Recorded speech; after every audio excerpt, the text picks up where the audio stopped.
오늘 우리는 이스라엘 백성이 시내산에서 하나님을 만나는 그 장면을 통하여 이미 하나님을 만난 우리 그리스도인들의 삶의 자세는 어떻게 해야 하는가, 여기에 대해서 살펴보려고 합니다. 여러분, 우리가 하나님을 만난 우리 그리스도인은 어떤 삶의 자세로 살아가야 하겠습니까? 먼저 첫째로, 하나님을 만난 사람은 세상 속에서 그리스도인답게 구별된 삶을 살아야 합니다. 하나님 백성답게 구별되게 살고 극과 속이 동일한 삶을 살아가는 것이 우리 그리스도인의 삶입니다. 오늘 출애굽기 본문 19장 5절에서 6절 말씀을 보면 하나님께서 모세에게 말씀하는 장면이 나옵니다. 5절부터 보면, 이제 너희가 정말로 나의 말을 듣고 내가 세워준 언약을 지키면 너희는 모든 민족 가운데 나의 보물이 될 것이다. 온 세상이 다 나의 것이다. 그러므로 너희는 내가 선택한 백성이 되고 너희의 나라는 나를 섬기는 제사장 나라가 되고 너희는 거룩한 민족이 될 것이다. 너는 이 말을 이스라엘 자손에게 일러 주어라. 이 말씀에 보면 하나님의 언약을 지키면 이스라엘 백성은 하나님의 보물이 되고 선택한 백성이 되고 제사장 나라가 되고 거룩한 민족이 될 것이다, 이렇게 말씀하고 있습니다. 여러분, 여기서 하나님의 보물이 된다는 건 뭐겠습니까? 하나님 앞에 가장 귀중한 존재가 된다는 겁니다. 선택한 백성, 이 수많은 민족 중에 하나님께서 선택한 높은 하나님 앞에 고귀한 민족이 된다는 것이고, 제사장 나라, 이 이스라엘 민족을 통하여 다른 민족이 복을 받고 복음을 듣는 혜택을 받게 될 것이다. 거룩한 민족, 하나님 앞에 구별된 민족으로 삼아주겠다라는 겁니다. 그러니까 이스라엘이 하나님의 말씀에 순종하고 하나님의 말씀을 지키면 보물이 되고 선택한 백성이고 제사장 나라가 되고 하나님의 거룩한 민족이 되겠다. 누가? 이스라엘이. 그렇게 말씀하시는 거예요. 여러분, 우리는 이스라엘 백성은 아닙니다. 우리는 영적 이스라엘이다, 이렇게 말할 수는 있지만 이스라엘 백성은 아닙니다. 그렇기 때문에 오늘 이 말씀이 우리에게도 적용될 수 있을까요? 과연 우리도 하나님의 보물이요 선택된 민족이요 제사장이고 거룩한 민족이 될 수 있겠습니까? 여기에 대한 대답을 베드로전서 2장 9절에 베드로 사도가 알려주고 있습니다. 베드로전서 2장 9절을 보면, 오직 너희는 택하신 족속이요 왕같은 제사장들이요 거룩한 나라요 그의 소유된 백성이니 이는 너희를 어두운 데서 불러내어 그의 기이한 빛에 들어가게 하신 자의 아름다운 덕을 선전하게 하려 하심이라. 이 말씀에 보면 오늘 베드로는 우리 예수 믿는 사람들이 하나님이 택하신 족속이요 왕같은 제사장이요 거룩한 나라요 그의 소유된 백성이라고 말씀하고 있습니다. 여러분, 구약에서 하나님께서 이스라엘 백성에게 주신 말씀을 이제는 모든 그리스도인에게 주신 말씀으로 확대해서 오늘 우리에게 주신 말씀으로 이야기하는 거예요. 왜 이렇게 이야기할 수 있겠습니까? 예수님의 십자가의 죽음과 부활을 통하여 그 예수님이 우리의 주님 되심을 고백하는 모든 믿는 그리스도인은 이제 예수님의 십자가의 부활의 그 은혜 때문에 택하신 족속이요 왕같은 제사장이요 거룩한 나라요 그의 소유된 백성이 되었다고 선언하고 있는 거예요. 여러분, 신천지에서는 왕같은 제사장 되려고 하면 14만 4천의 그 숫자 안에 들어야 돼요. 원래 14만 4천이 모든 믿는 자를 나타내는 건데 그 사람들은 14만 4천 명을 생각하고, 그리고 왕같은 제사장이 되어야 영생을 얻고 그렇다고 이야기합니다. 그런데 오늘 베드로전서 2장 9절은 뭐라고 이야기하고 있습니까? 우리가 그 신천지 사람들은 제사장 되기 위해서 전도해야 되고 헌금해야 되고 그 온갖 율법을, 그 예배에 빠지면 안 되고 그 모든 규정과 율법을 다 지켜야 되는 거예요. 근데 하나님의 말씀은 그게 아니라 예수님을 구주로 믿는 모든 그리스도인은 하나님이 선택한 왕같은 제사장이다. 영생의 삶을 살 수 있고 하나님의 복음을 전하고 누리게 할 수 있는 그런 왕같은 하나님의 제사장이라고 선언하고 있는 거예요.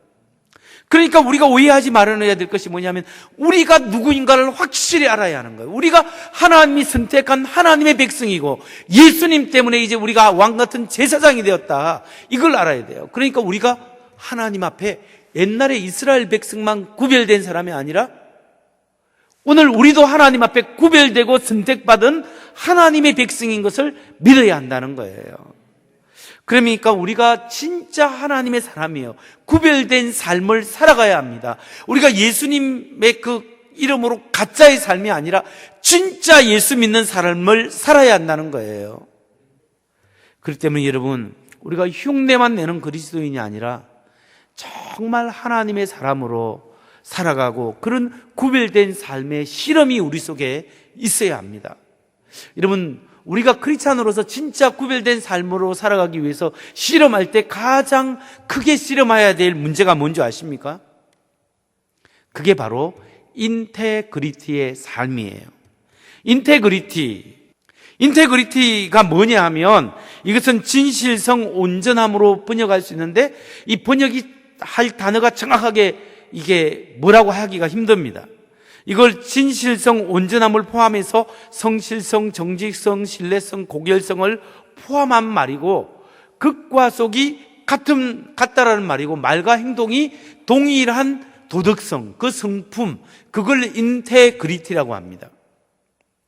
그렇기 때문에 여러분, 정말 이 인테그리티, 이 삶, 우리의 삶 속에 정말 하나님 앞에 안과 극이 말과 밖이 똑같고 성실하고 정직하고 하나님 앞에 고결함을 가지고 있는 이 인품이 예수님의 인품이고 이 인품이 우리 그리스도인의 인품이 돼야 돼요. 여러분, 우리가 하나님 앞에 구별된 백성으로서 성실하고 정직하고 고결한 그런 인품이 있는지 이걸 가지고 실험하고 살아야 하는 거예요. 예수님을 닮아가는 삶, 인테그리티에 대해서 연구한 사람이 있는데 인테그리티가 어떤 특성이 있는가, 여기에 대해서 연구한 사람이 바로 릭 박스라는 사람이 있어요. 릭 박스가 인테그리티의 5가지 특징에 대해서 설명을 합니다. 첫 번째 인테그리티의 특징이 뭐냐면 하나님에 대한 두려움과 경외심. 정말 하나님을 믿는 사람, 하나님 예수님을 닮아가는 이 고결한 인품이 있는 사람은 하나님에 대한 두려움과 경외심이 있어야 돼요.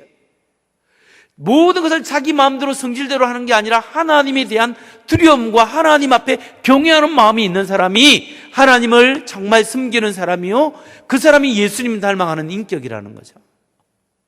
두 번째 특징은 뭐냐면 정직성이에요. 정말 하나님 앞에, 사람 앞에 정직하게 살아가기 위해서 노력하는 거예요. 그래도 우리가 때로는 실수할 수도 있잖아요. 그러나 의도적인 실수를 계속해서 하지 않고 하나님과 사람 앞에 정직하게 살아가기 위해서 노력하는 삶, 이것이 하나님 앞에 예수님 닮아가는 인테그리티의 삶이에요. 세 번째는 신뢰성입니다. 믿을만한 것. 인테그리티의 가장 기본 바탕이 되는 게 뭐냐면 믿을만하다라는 거예요. 저 사람은 믿을만하다. 그게 예수님의 마음이고 하나님의 성품이에요.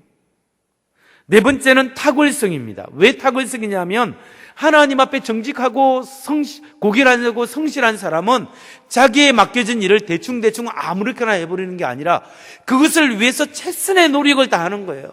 그렇게 노력을 다해서 나름대로 좋은 작품을 만들어가고 자기의 맡은 업무와 자기의 임무에 대해서 최선의 노력을 다해서 좋은 결과를 만들기 위해서 자기 장실을 성실히 하기 때문에 그 분야의 탁월함을 드러낼 수 있다는 거예요. 다섯 번째 특징은 뭐냐면 섬기는 마음이에요. 섬기는 마음. 가장 잘 섬길 수 있는 것이 예수님의 마음이잖아요. 예수님이 하나님이시고 하나님의 아들이신데 인간의 몸으로 오셔서 오신 것 자체가 섬김이고 우리를 위해 죽어주시는 것이 섬김이고 우리에게 생명을 내어주신 게 그분의 모든 것을 내어주신 것이 하나님의 섬김이에요.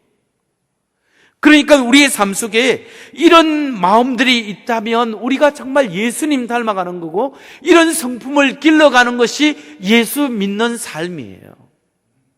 지난주에 코로나19 사태 때문에 우리 장로님들과 함께 의논할 게 있어서 같이 모임을 가지고 이 이야기 저 이야기 하면서 제가 마지막으로 말씀드린 게 있습니다.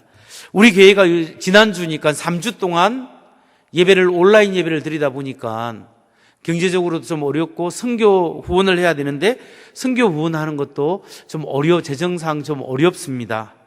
이렇게 이야기하면서 우리 교회가 이렇게 어렵다면 다른 월세 내는 작은 교회들은 얼마나 힘들겠습니까?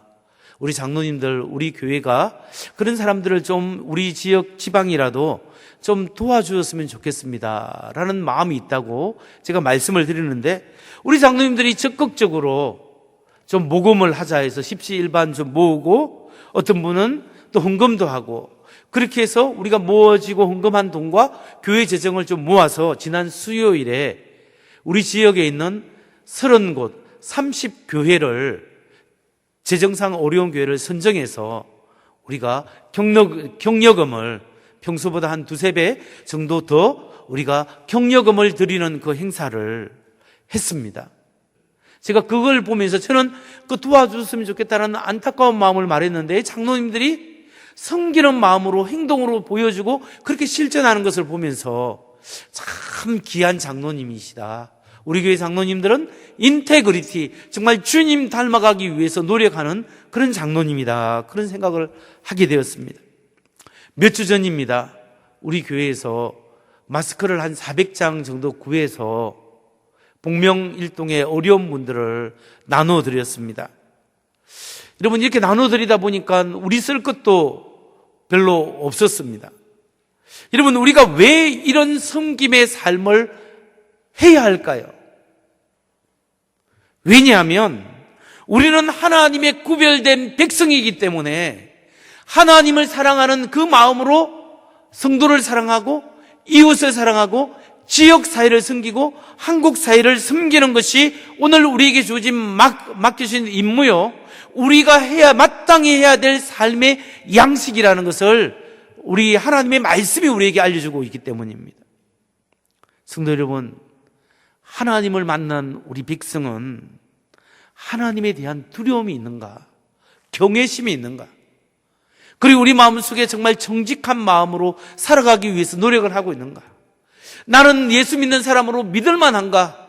그리고 정말 내 일에 최선을 다해서 탁월함을 드러내고 하나님의 내 것을 통하여 섬김의 삶을 살아가고 있는가? 나 말과 행동이 그리스도를 드러내는 삶으로, 내가 예수의 이름으로 예수의 그중만 겉으로만 들면서고 앉아있고 그런 척 하는 것이 아니라 하나님의 은혜 가운데 그렇게 살아가기 위해서 몸부림치는 그 은혜와 그 모습이 있는가를 생각하면서, 하나님 이 부족한 사람을 불러주셨사오니 나도 예수님 닮아갈 수 있는 그런 마음을 내게 주옵소서, 기도하는 우리 모두 되시기를 주의 이름으로 축원합니다.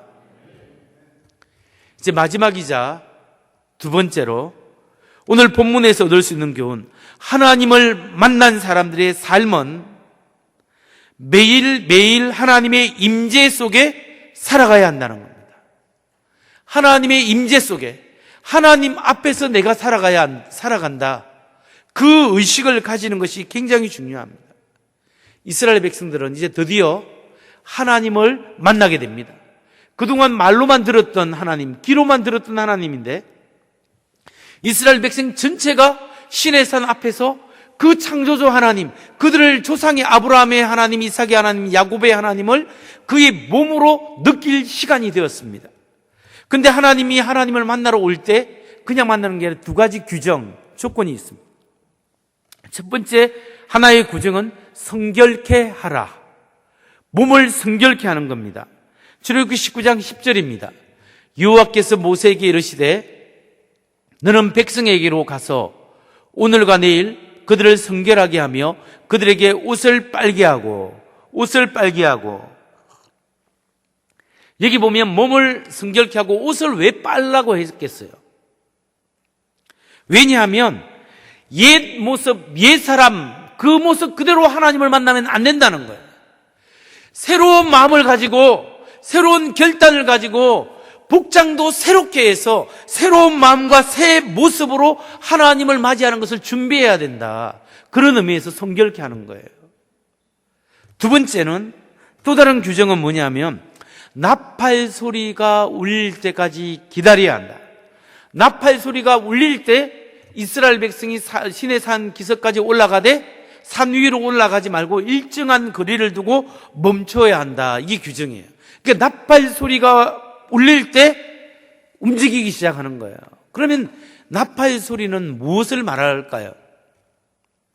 성경에서 나팔 소리란 하나님께서 그의 백성에게 오는 것을 말하는 거예요. 하나님께서 그의 백성에게 오시는 것을 알려주는 사인이에요. 스가랴서 9장 14절 15절 말씀, 여기 보면 주께서 그의 백성에게 나타나셔서 그의 화살을 번개처럼 쏘실 것이다. 주 하나님이 나팔을 부시며 남쪽에서 해리바람을 일으키시며 진군하신다. 만군의 주께서 백성을 보호하실 것이니. 나팔 소리를 부르시고 오시는 거예요. 마태복음 24장 30절 31절, 그때 인자가 올 징조가 하늘에서 나타날 터인데 그때에는 땅에 있는 모든 민족이 가슴을 치며 인자가 큰 권능과 영광으로 하늘 구름 타고 오는 것을 볼 것이다. 그리고 그는 자기 천사들을 큰 나팔 소리와 함께 보낼 것인데 그들은 하늘 이 끝에서 저 끝까지 사방에서 선택된 사람들을 모을 것이다. 큰 나팔 소리와 함께 주님 오시는 것을 이야기합니다. 데살로니가전서 4장 16절, 주께서 호령과 천사장의 소리와 하나님의 나팔 소리와 함께 친히 하늘로부터 내려오실 것이니 그리스도 안에서 죽은 사람들이 먼저 일어나고.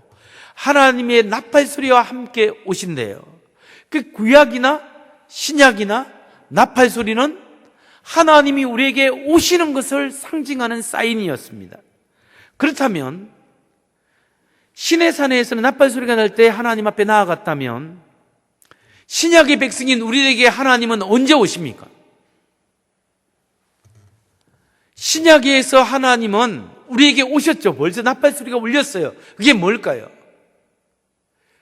예수님이 아기 예수로 성육신하신 사건이에요. 성탄절이에요. 하나님이 인간의 몸으로 이 세상에 들어오신 것이 하나님 우리에게 오신 거예요. 그리고 예수님이 십자가에 죽고 부활을 통하여 우리 죄를 용서하시고 하나님이 구원 사역을 이루시고 성전하실 때 내가 가면 또 다른 보혜사를 보내겠다. 그분이 누구예요? 성령 하나님이세요. 성령님이 우리 가운데 이미 오셨다는 거예요. 아직 예수님이 오셨고 성령님이 오셨어요. 그렇다면 하나님을 만나는 만남을 준비하고 스스로 그러기 위해 성결케 하고 나팔 소리를 기다려서 하나님 앞에 나아간다는 본문의 메시지는 오늘날 우리에게 어떻게 적용될 수 있겠습니까? 이 메시지는 오늘 이미 와 계신 성령 하나님과 동행하고 다시 오실 주님을 기대하면서 오늘 성령과 하나님과 동행하는 삶을 살아가는 삶으로 우리가 해석하고 적용할 수 있는 거예요. 여러분, 이미 예수님께서 오셨습니다. 내가 하나님 앞에서 살아가는 삶이에요. 하나님 앞에서, 이게 코람데오예요. 우리가 하나님의 존전 앞에서 사는 삶이에요. 주님 앞에서 살고 주님 안에서 사는 거예요. 이스라엘 백성들은 나팔 소리가 울렸을 때 하나님이 시내산에 강림하실 때 그들은 시내산 앞으로 나아가야 했습니다. 그때 두렵고 떨림으로 나아갔습니다. 그러나 오늘의 신약의 백성은 두렵고 떨림이 아니라 오늘날 우리는 기쁨과 감사와 확신에 찬 삶으로 하나님 앞에 나아갈 수 있는 거예요. 왜요? 예수님의 십자가의 은혜 때문에. 우리는 예수 그리스도의 보혈을 의지해서 하나님을 경외하는 사람으로 이미 우리 안에 계신 성령님 앞에 온전히 성령님 나를 사로잡아 주세요 라고 성령님을 동행하고 하나님을 경외하고 하나님 안에서 하나님 앞에서 살아가야 합니다. 우리가 하나님을 경외하고 하나님 안에서 하나님 앞에서 살아간다는 삶을 어떻게 이해하면 되겠습니까? 그것이 바로 내 삶의 주인이 주님이십니다. 이 고백으로 사는 거예요. 여러분, 나의 모든 것에 모든 것 되시는 것이 주님이십니다. 이 고백이 하나님 안에서 살고 하나님 임재 앞에서 사는 거예요. 우리의 사업도 주님의 것입니다. 주님이 주인이십니다. 우리의 직장도 주님이 주인이십니다. 우리의 자녀도 주님이 주인이십니다. 나의 모든 것, 우리 가정도 주님이 주인이시고, 내 맘대로 살지 않는 우리 자녀들도 주님이 주인이시고, 우리 교회도 주님이 주인이십니다. 이 고백이 우리 속에 항상 있어야 하는 거예요. 우리가 왜 살고 무엇 때문에 살아갑니까? 우리의 삶을 통하여 나의 주인 되시고 나를 구원하신 그 하나님을 드러내는 이 삶으로 살아가는 삶이 주님이 주인 되는 삶을 살기 위해서 우리가 사는 거지 않습니까? 전에 제가 수요 예배 때 한번 알려드린 말씀인데요. 어떤 집사님이 죽어서 천국에 갔는데 그냥 우리 예수님이 벗은발로 막 뛰어와서 그냥 수고했다, 사랑하는 내 딸아, 내 아들아 안아주더랍니다. 정말 열심히 한 신실한 목사님이 죽어서 주님 앞에 가니까 주님께서 반갑게 맞이는 하시는데 보좌에 앉아가지고 그래 수고했다 내 아들아 이러더랍니다. 그래서 옆에 있는 집사님이 예수님께 주님, 저 목사님 정말 성실하게 너무 열심히 한 목사님인데 왜 일어나서 좀 안아주시지 않습니까? 그렇게 질문하니까 예수님이 뭐라고 이야기했다고요?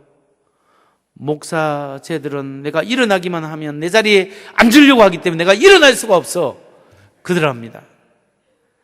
여러분, 제가 목회자를 이야기했는데요, 여러분 중에서 하나님의 자리를 빼앗는 사람 없습니까?